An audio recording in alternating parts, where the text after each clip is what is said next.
ಒಬ್ಬ ರೈತರಿಗೆ 4 ರೂಪಾಯಿ ಜಾಸ್ತಿ ಆಗಿದ್ರ ಬಗ್ಗೆ ನಿಮಗೆ ಕಣ್ಣುರಿ ಬರ್ತಾ ಇದೆ, ಶಾಸಕರಿಗೆ ಲಕ್ಷ ಜಾಸ್ತಿ ಆಗಿದ್ರ ಬಗ್ಗೆ ಏನು ಅನ್ನಿಸ್ತಾನೆ ಇಲ್ವಾ? 2022ರಲ್ಲಿ ಸದನದಲ್ಲಿ ಸಂಬಳ ಜಾಸ್ತಿ ಆಗಿತ್ತು. 22 ಮಾರ್ಚ್ ನಾವು ಸದನದಲ್ಲಿ ಇದ್ವಿ. ನಾವು ಅವಾಗ ನಾನೇ ಎದ್ದು ನಿಂತ್ಕೊಂಡು ವಿರೋಧವನ್ನು ಮಾಡಿದೆ. ಹೇಗೆ ಖುಷಿ ಬಂದಂಗೆ ನಾವು ಸಂಬಳವನ್ನು ಜಾಸ್ತಿ ಮಾಡ್ಕೋಬಾರ್ದು, ಇದು ಸರಿಯಲ್ಲ.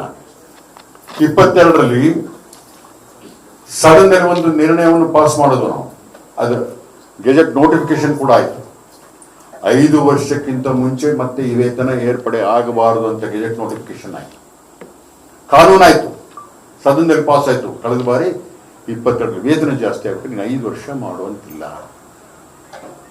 ಎಷ್ಟು ವರ್ಷ ಆಯ್ತು ಈಗ? 22 ಮಾರ್ಚ್ಗೆ, ನೀವು 25 ಮಾರ್ಚ್ಗೆ, ನೀವು ಡಿಸೆಂಬರ್ಲಿ ಅರ್ಜಿ ಕೊಟ್ಬಿಟ್ರೆ ನೀವು ಬೆಳಗಾಂನಲ್ಲಿ ಬಿಜೆಪಿಯವರು ಬೆಲೆ ಏರಿಕೆ ಜಾಸ್ತಿ ಆಗಿದೆ ಅಂತ.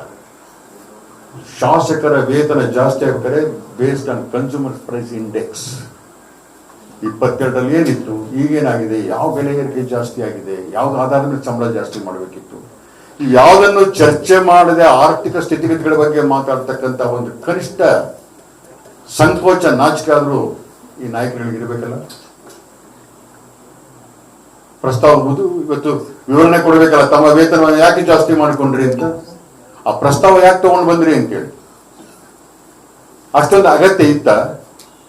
ನೀವು 18 ಜನ ಶಾಸಕರನ್ನ ಅಮಾನತು ರದ್ದು ಮಾಡಿ ಅಂತ ಹೇಳ್ತಾ ಇದ್ದೀರಿ. ಯಾಕಾಗಿ? ಪ್ರಜಾತಂತ್ರ ವ್ಯವಸ್ಥೆ ರದ್ದು ಮಾಡಬೇಕು ಅಂತ ಹೇಳೋದು ತಪ್ಪಲ್ಲ. ಸಂಕಟ ಇದೆ ನಿಮಗೆ 18 ಜನರದ್ದು. ಯಾಕಂದ್ರೆ ಈಗೇನು ಅಧಿವೇಶನ ನಡೀತಾ ಇಲ್ಲ, ನೀವು ಯಾವುದು ಮೀಟಿಂಗಲ್ಲಿ ಪಾಲ್ಗೊಳ್ಬೇಕಾಗಿಲ್ಲ. ಆದ್ರೆ ಕಮಿಟಿ ಮೀಟಿಂಗಿಗೆ ಹೋಗ್ಬೇಕು. ನೀವು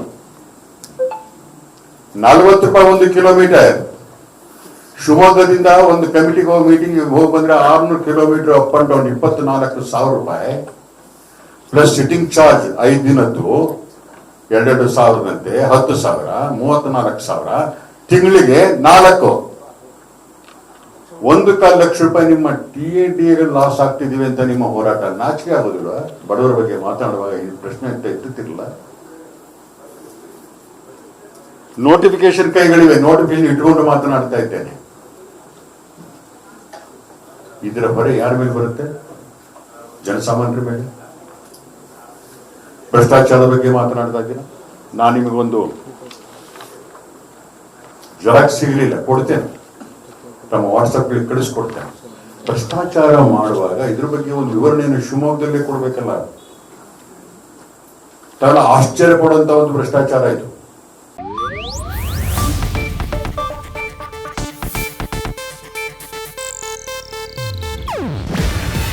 ಇದು ಏಷ್ಯಾನೆಟ್ ನ್ಯೂಸ್ ನೆಟ್ವರ್ಕ್ ಪ್ರಸ್ತುತಿ. ನೀವು ನೋಡ್ತಿದ್ದೀರಾ ಏಷ್ಯಾನೆಟ್ ಸುವರ್ಣ ನ್ಯೂಸ್.